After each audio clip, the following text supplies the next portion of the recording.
Et le débat est donc ouvert sur ce numéro de Matin d'Éden. Je vous en parlais à l'entame de cette tranche d'antenne. Nous aurons à nous pencher sur la sortie conjointe des ministres de l'Intérieur et de la Défense à l'issue de leur rencontre avec les dignitaires béninois. Eh bien, kidnapping, disparition, décès d'enfants, de jeunes gens et d'adultes, les crimes crapuleux nourrissent autant l'actualité que les faits divers et la politique au Bénin ces dernières semaines. Pour assurer les populations, les ministres de l'Intérieur et celui de la Défense ont ainsi décidé de prendre langue avec les dignitaires béninois. À l'issue de leur rencontre, eh bien, ils ont livré un message à la population pour les rassurer davantage, pour leur garantir la sécurité. Je vous invite à suivre ce compte-rendu de la rédaction d'Eden TV et Diaspora FM. Puis après, nous reviendrons dans le débat. Face à l'ampleur des crimes crapuleux attribués aux cybercriminels au Bénin, les autorités politico-judiciaires et religieuses unissent leurs forces. Ils ont affiché leur unité à la faveur d'une rencontre ce mardi, 27 mars 2018, dans les tours administratives. Sur toute l'étendue du territoire, tous les individus soupçonnés et dénoncés au service de police ont été appréhendés pour les nécessités de l'enquête. Plusieurs perquisitions sont menées, des objets aussi bien dans le cadre de la cybercriminalité que des 10 crimes rituels ont été saisis. Les opérations se poursuivent et de façon inlassable, nous sommes engagés à décourager les auteurs des phénomènes décriés. Les différents auteurs, présumés auteurs et complices seront traduits devant les tribunaux afin que les décisions conséquentes puissent être prises, a martelé le procureur général près de la cour d'appel de Cotonou. Il en sera de même pour les internautes qui partagent les images macabres. Après avoir sollicité la collaboration des chefs traditionnels, têtes couronnées et autorités religieuses, le ministre de l'Intérieur a affiché la fermeté du gouvernement. Et de la même façon, telle que nous punissons, qu'on recherche les cybercriminels, les faux féticheurs, on va les poursuivre jusque dans leur couvent. Et je vous promets qu'on va brûler ces fétiches-là. Un fétiche qui demande du sang ne mérite que le feu. Et cela va se passer. Et rien n'arrivera dans ce pays. Un obstacle ne nous arrêtera. Allez voir 1000 Kinési. Allez voir 600 000 Kinési. On les prendra. Quant au garde des Sceaux, il a fait savoir que l'État est la protection de chaque citoyen, quelle que soit sa culture et sa foi, et a demandé aux citoyens de faire confiance à la police républicaine dans cette lutte qui sera sans complaisance. Il n'y a pas de crainte à avoir que les autorités compétentes, que les services compétents ne puissent agir là où il le faut et ne puissent agir contre les personnes suspectées, reconnues coupables éventuellement, quel que puisse être leur statut social et quel que puisse être le mobile. Toutes les autorités présentes ont invité les populations à ne jamais céder à la psychose et à être des partenaires efficaces et dynamiques pour faire disparaître à jamais les crimes crapuleux. Des numéros sont mis à disposition pour la cause. Toute personne qui constaterait des cas d'enlèvement ou toute activité criminelle que ces personnes appellent le numéro 166, des équipes sont montées pour répondre promptement sur toute l'étendue du territoire national. Nous avons également activé un numéro WhatsApp, le 64 00 46 46. Ce numéro qui est juste pour le WhatsApp, le 166 pour les appels et le 64 00 46 46 pour les SMS via WhatsApp pour dénoncer toute activité criminelle et toute personne suspecte. Et oui, c'était là le compte rendu signé de Fréjus Saoulan, compte rendu qui nous permet d'entrer davantage dans le secret, je dirais, de la position du gouvernement. Bonjour à vous, Donatien Baguidi. Je vous rappelle que vous êtes journaliste à l'événement précis. Merci de votre disponibilité. Merci, c'est moi. Bonjour, Loris. En face de vous, Laurent Delors-Faton. Il est enseignant à l'ENSTIC et doctorant en communication. Bonjour à vous. Bonjour, monsieur Davor. Merci d'être des nôtres. Alors, vous avez suivi la sortie, je dirais, des ministres entourés, bien évidemment, du général Rounon Père, conseiller spécial à la sécurité du président de la République, et d'autres cadres, bien évidemment. Alors, le gouvernement est donc très ferme vis-à-vis de ce qu'on appelait depuis la barbarie, la recrudescence des crimes crapuleux et autres. Nous connaissons désormais la position du gouvernement. Laurent Delors-Faton. Aucun gouvernement sérieux dans un pays normal ne pouvait ne pas sortir face à une telle situation. La sortie du gouvernement était attendue et elle devrait l'être. Il est quand même temps que l'autorité publique intervienne et montre que la situation l'inquiète et elle la préoccupe et l'inquiète, et rassure la population béninoise et aussi les étrangers qui séjournent au Bénin. Et cette sortie, je la juge opportune et nécessaire. Sur le plan symbolique, elle a sa valeur parce qu'on a vu plusieurs ministres intervenir avec les préfets à l'appui. Il y a le ministre de la Justice, qu'on le veuille pas, ce sont des crimes qui sont commis depuis quelques jours, quelques mois. Et c'est lui qui est son département, son rôle à jouer. C'est lui qui est le premier ministre interpellé parce qu'il est le garde des Sceaux. Il y a le ministre de l'Intérieur et celui de la Défense. De l'Intérieur, oui, la Défense, il pouvait venir, mais c'est de l'Intérieur qui était beaucoup plus utile.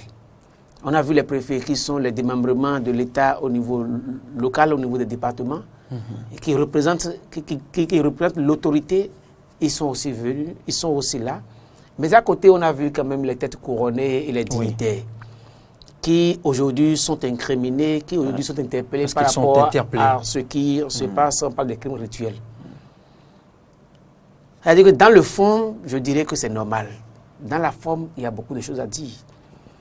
Allons-y. Cette situation que nous vivons doit être analysée sur plusieurs plans.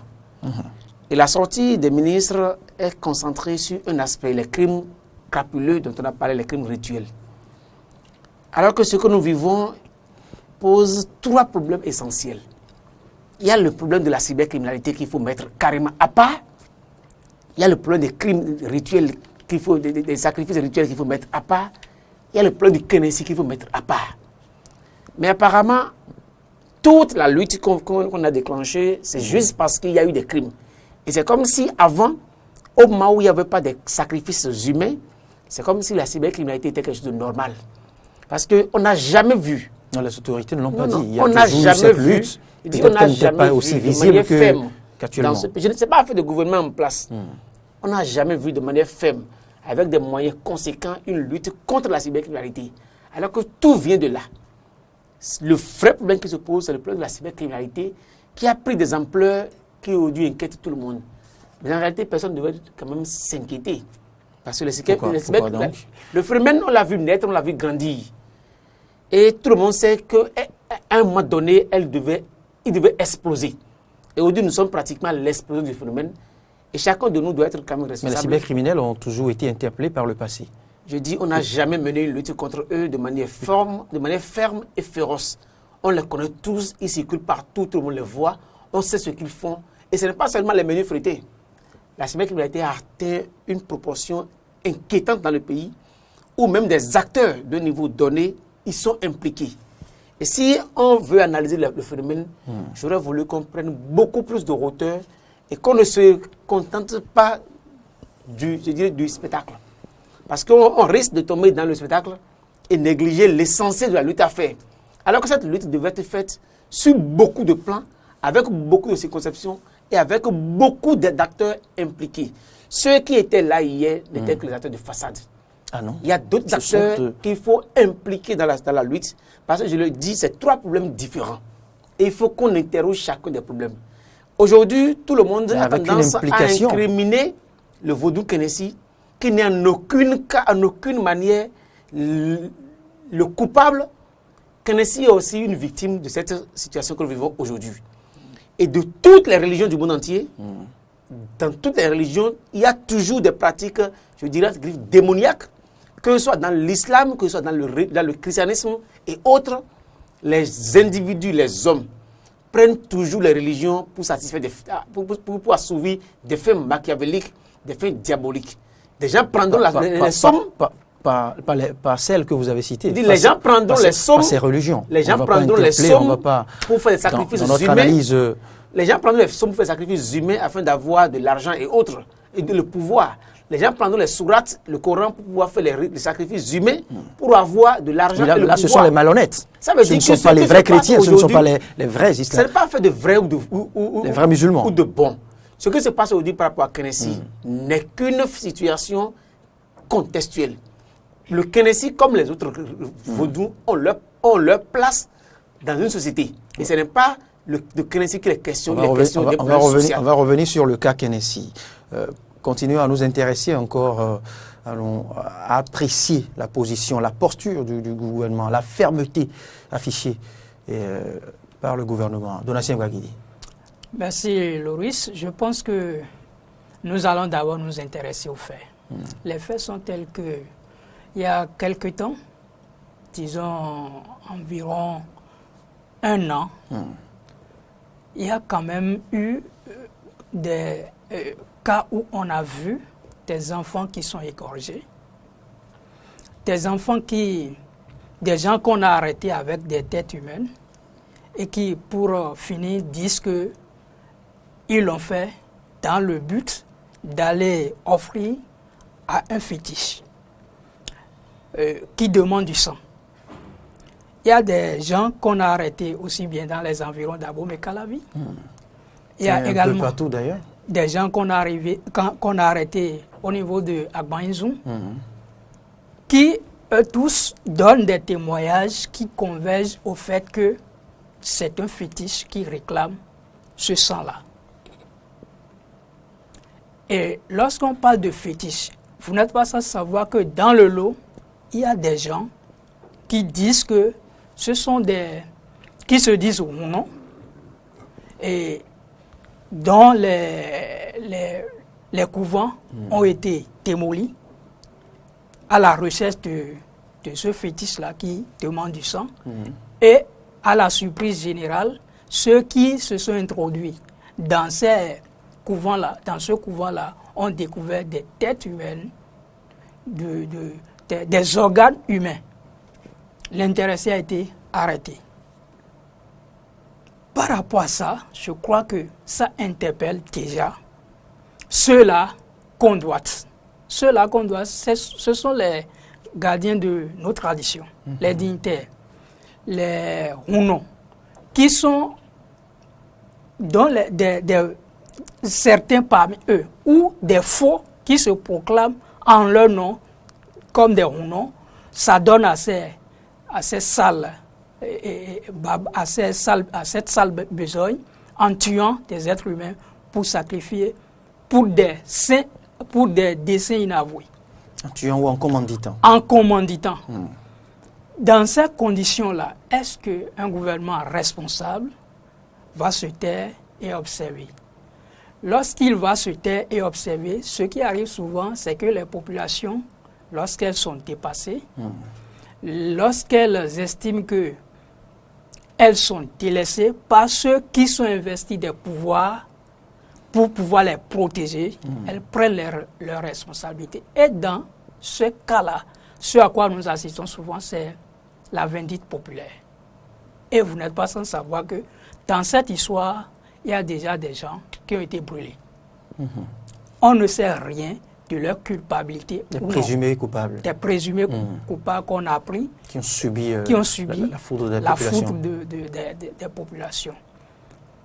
Dans cette situation, il fallait que l'autorité qui quand même a reçu le pouvoir de nous protéger, se prononce. Une autorité, je veux parler bien sûr de l'exécutif, ne peut pas venir à la face de la population dans ce cas-là. Juste pour se contenter des mots, il faut afficher une certaine fermeté. Ce qui a été fait. Cette fermeté-là, je l'ai lue à travers cette sortie médiatique que les 3 ministres ont effectuée hier au niveau de la tour administrative, des tours administratives de Cotonou. Alors, peut-être le ministre Sakalafia a tenu des propos qui peuvent paraître dérangeants. Mais lorsque vous êtes face à une population affolée, il faut leur montrer que ce qui leur fait peur, c'est-à-dire le vaudou là, le fétiche là, qui reçoit du sang, qui leur fait autant peur, pour lequel on tue leurs enfants, on tue leurs parents, que ce fétiche-là, en réalité, on peut le détruire et que rien ne va arriver. Ça, c'est bon pour la caméra. Mais au-delà de ça, je crois qu'il y a bien des choses qu'ils vont essayer de faire en concertation avec les dignitaires pour que ce qui est normal à faire lorsqu'on va détruire les fétiches puisse être fait pour que d'autres situations ne surviennent. Mais est-ce que là, en cela que réside la lutte, je dirais la réussite de cette lutte? Est-ce qu'il faut détruire Kenessi comme l'aurait dit, comme l'aurait affirmé le ministre de l'Intérieur, Sakalafia, Delors Faton? Kenessi est une entité, c'est un vaudou, et un vaudou ne se détruit pas. Il a bien précisé, Oui. le fétiche qui réclame du sang mérite le feu. Je dis, un vaudou est un esprit ne se détruit pas. Et que aller détruire des mottes ou bien des objets, on n'aurait pas détruit le vaudou. On aurait juste réglé un problème superficiel et circonstanciel. Mais la grande question qui se pose sur le sujet, si on doit parler de Kenessi, je pense qu'il interpelle beaucoup plus les sociologues béninois, les spiritualistes béninois, et non les Rouno et autres. Parce qu'il y a quelque chose que beaucoup n'arrivent pas à percevoir. Ceux que nous avons souvent, ce sont des gardiens du temple. Ils sont là comme des gens chargés de veiller sur un esprit, un patrimoine, mais ils ne sont pas des intellectuels du patrimoine. Ce serait réducteur que de non, ce n'est pas réducteur. Ce que je dis est assez pertinent. Rien qu'à ce que rôle. je dis est assez pertinent. Je sais de quoi je parle. Ce sont des sachants aussi. Je sais de quoi je parle. Allez les voir. Ils vont vous dire. Allez les voir, par exemple, un Rouno de Kenessi. Dites-lui, Kenessi est né pourquoi? Et comment peut-on mettre fin à Kenessi? Il n'a aucune solution à vous donner. Pas tous. Il n'aura aucune solution à vous donner. Il va tous. vous dire, c'est une tradition que nous a léguée et nous sommes en train de perpétuer la tradition. Mais ils ne sont pas capables d'expliquer ce pourquoi le principe existe et pourquoi ce principe particulièrement. Il y en a qui maîtrisent les constituants, je dis bien, la composition. C'est pas il y en a qui maîtrisent même le principe actif de cette divinité. D'abord, je travaille sur certains aspects de notre patrimoine culturel. Et ma thèse porte sur le Fa. Et quand je parle du Fa, le Fa est l'encyclopédie de tous les vaudous qui existent en Afrique et au Bénin en particulier. Ça veut dire que de quoi je parle, dit ceux qui sont là, ils ne sont pas capables de nous expliquer le phénomène. Ils peuvent nous le décrire, mais ils n'ont pas les âmes qu'il faut pour l'expliquer. Je trouve tout de même que c'est réducteur. Dans cette situation, il faut que des intellectuels instruits des questions se prononcent pour nous dire cette situation que nous avons aujourd'hui, il faut d'abord qu'on l'explique clairement, qu'on comprenne les tenants et les aboutissants pour savoir dans ces conditions qu'est-ce qu'on peut faire pour y mettre fin un jour. Parce que le fait d'attaquer Kenessi reste dans une cosmogonie. Parce que Kenessi est une des entités de la cosmogonie vaudou. C'est-à-dire qu'il joue un rôle aux côtés des autres entités du vaudou. Alors, agir contre Kenessi, qu'est-ce qui vous dit qu'il n'y a pas d'autres entités du vaudou qui font la même pratique, mais sous d'autres formes? Et on aura beau lutter contre Kenessi, mais l'entité restera et trouvera d'autres subtilités pour toujours faire le travail pour lequel il est là. Mais Kenessi existait il y a plusieurs dizaines d'années. Kenessi existait il y a au moins un siècle. Mais quand Kenessi existait, on n'avait pas affaire à ces crimes rituels et consorts. Les sacrifices, on ne le faisait pas. Même si on les faisait, ce n'était pas des choses qui sont quand même assez connues et avec cette envergure. Mais pourquoi, depuis quelques années, on assiste à une telle situation? Est-ce que c'est Kenessi qui est allé lui-même demander aux gens de sacrifier le sang, ou bien ce sont les hommes, les individus qui sont allés vers Kenessi? Voilà. Et si Kenessi est détruit, n'y a-t-il pas d'autres entités pour jouer le même rôle que Kenessi joue, et que ces acteurs qui vont vers Kenessi aujourd'hui vont se retourner vers ces entités et continuer la même pratique? C'est-à-dire que pour lutter contre ce phénomène, parce que nous ne l'aurons pas. Kenessi n'est qu'une entité, il y a d'autres entités qui jouent le rôle, qui ne sont même pas dans la cosmogonie béninoise. Laurent Delors-Faton, rappelons ici que c'est au fait la pratique. Ce n'est pas la divinité qui est visée. Ce n'est pas, on ne met pas en cause, je dirais, les attributs ou la déité du type de ce type de vaudou qu'est Kenessi. Le ministre Sakalafia ne veut pas confondre au fait les valeurs de ce principe qu'est Kenessi. Mais il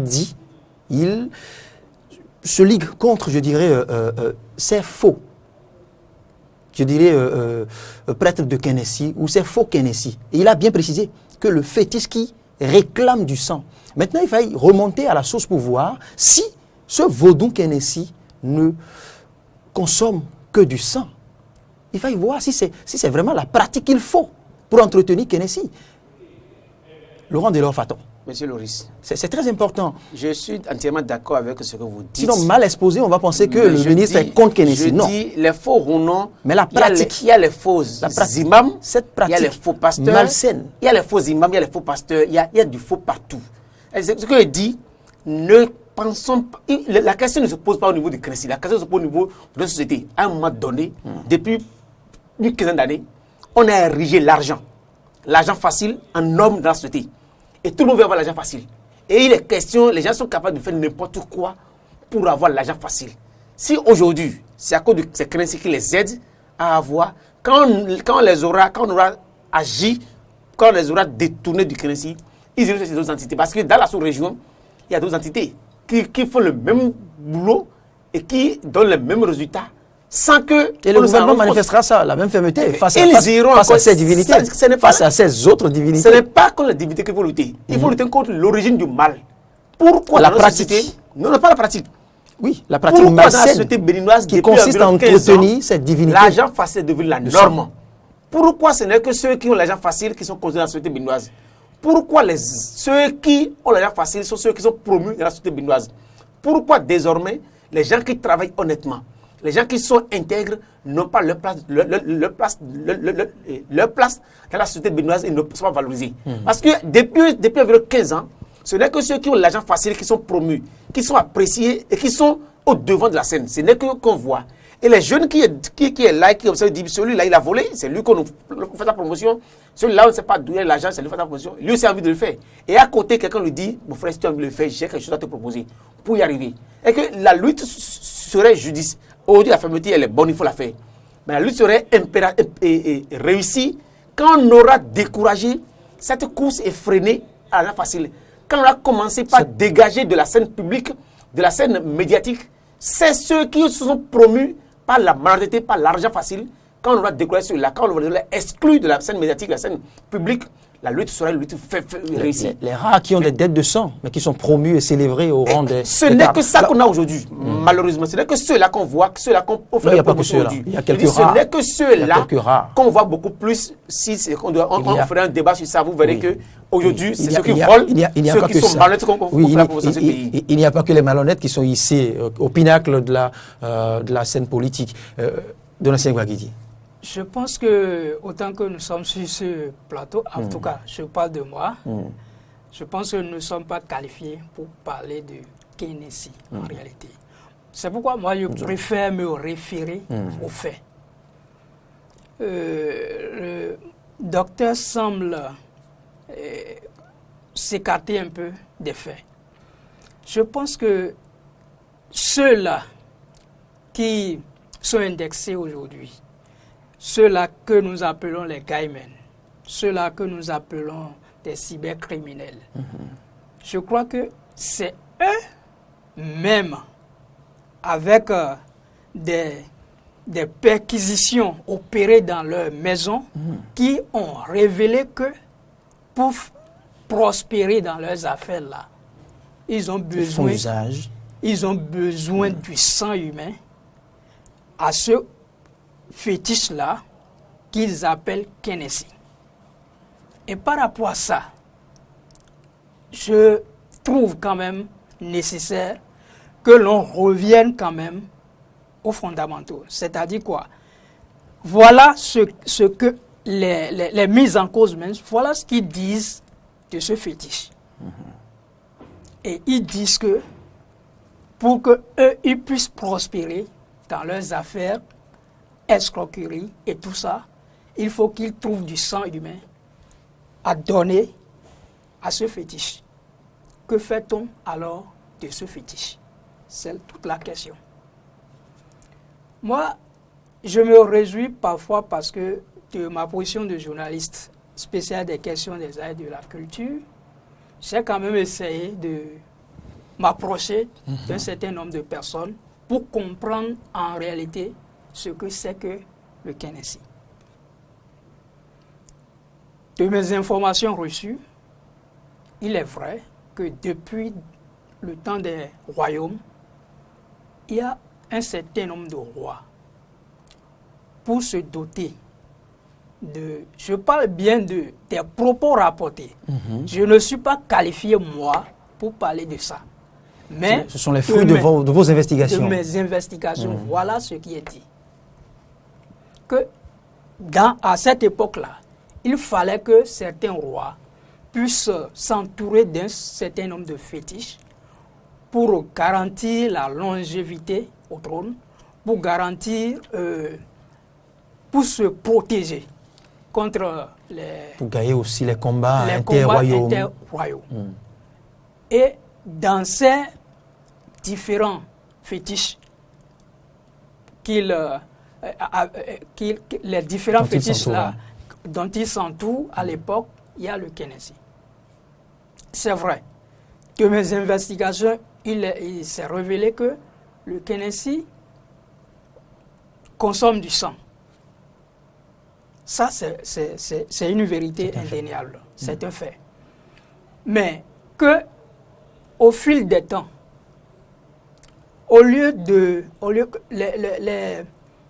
le sang qu'on donnait à ce Keneshi-là, à l'époque des rois, c'était le sang des esclaves.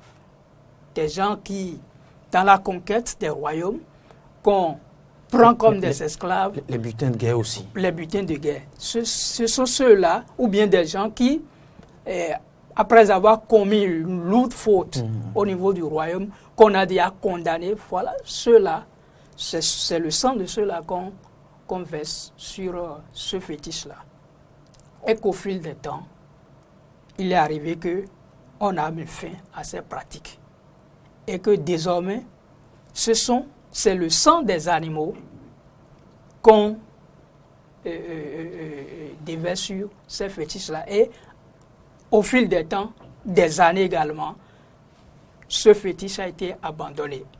Surtout que, contrairement à ce que le docteur dit, ce fétiche n'est pas d'origine béninoise. Moi, dans mes investigations, il s'est révélé que c'est un fétiche que les gens vont chercher au Nigeria, précisément à Abeokuta. Et puisque à l'origine, c'est un fétiche protecteur qui crée la richesse, tout ça, les jeunes ont découvert le réseau et vont alors chercher ces fétiches-là pour pouvoir faire des promesses. Les promesses, c'est quoi? C'est de nourrir le fétiche, lui trouver du sang humain. Et lorsque il n'arrive pas à honorer à ces promesses-là par rapport à ce fétiche-là, c'est eux-mêmes qui deviennent les victimes après. C'est pourquoi ils font feu de tout bois pour quand même essayer de nourrir ces fétiches. Et, En sang. chose curieuse également, les banques de sang sont également mises à contribution. Ce qui fait, il y a une interview que un docteur, un spécialiste des questions de santé a donné dans la semaine et qui dit qu'il y a véritablement le phénomène là et que finalement, ils ont fait une grande réunion pour interdire à ce que ces caïmans-là viennent chercher du sang humain dans les banques de sang pour pouvoir offrir ça à ces fétiches. Donc, Très bien. la lutte, elle doit être menée maintenant en concertation, bien sûr, avec les dignitaires. Oui. Moi, une fois encore, je vais contredire le docteur en disant qu'on ne peut pas mener cette lutte-là sans associer Les dignitaires. les dignitaires. Parce que, justement, ce sont ceux-là. Ils savent combien de gens viennent faire eux. Très bien. Merci. Donc, on ne peut pas mener cette lutte-là sans les associer. Laurent Ce n'est pas possible. Je dois réagir. Je suis heureux, il y a deux propos que M. Bougazelli a tenus qui m'ont intéressé. Il a dit ce fétiche est un fétiche protecteur. Ça veut dire qu'à l'origine, ce n'était pas un fétiche conçu pour faire ce à quoi on assiste aujourd'hui. Première chose. Non, il y a des thèmes spécifiques qui sont utilisés par rapport au fétiche, que moi je ne veux pas évoquer ici. Il dit, que le fétiche Kenessi qu'on a aujourd'hui n'est pas d'origine béninoise, qu'elle vient d'Abeokuta. Pratiquement toute la cosmogonie béninoise vient du Nigeria. Parce que c'est l'histoire qui le dit. Et si aujourd'hui les gens sont capables d'aller chercher ce Kenessi au Nigeria et le ramener ici, nos dignitaires n'ont rien à voir dedans. Parce que s'il faut simplement traverser la frontière, aller trouver Kenessi à Abeokuta et de ramener, parce que ça continue. La ruée vers le Nigeria pour chercher la puissance continue toujours, même si elle est historique et encore contemporaine. Je n'ai jamais dit qu'il ne faut pas associer les dignitaires religieux, mais je dis, par rapport à la situation, il faut associer beaucoup plus les intellectuels, les sociologues, les spiritualistes, pour qu'ils puissent nous expliquer tous les contours de cette réalité, afin qu'on ne fasse pas une lutte superficielle. Encore plus les spiritualistes. Je dis les sociologues, les spiritualistes, pour qu'on ne fasse pas une lutte superficielle. Nous avons fait le débat déjà avec un socio-anthropologue qui nous a donné sa lecture Et la lutte spirituelle et socio-anthropologique est assez importante pour pouvoir comprendre réellement de quoi il est question. Parce que l'entité que vous voyez qui fait du mal pouvait être une entité qui faisait à l'origine du bien, ou bien qui peut faire du bien, mais parce que les humains l'ont travesti, elle ne continue que faire du mal. Et à force de toujours voir que ce sont nos entités, nos valeurs qui sont les diables, on ne réussira jamais le développement. Je ne suis pas praticien de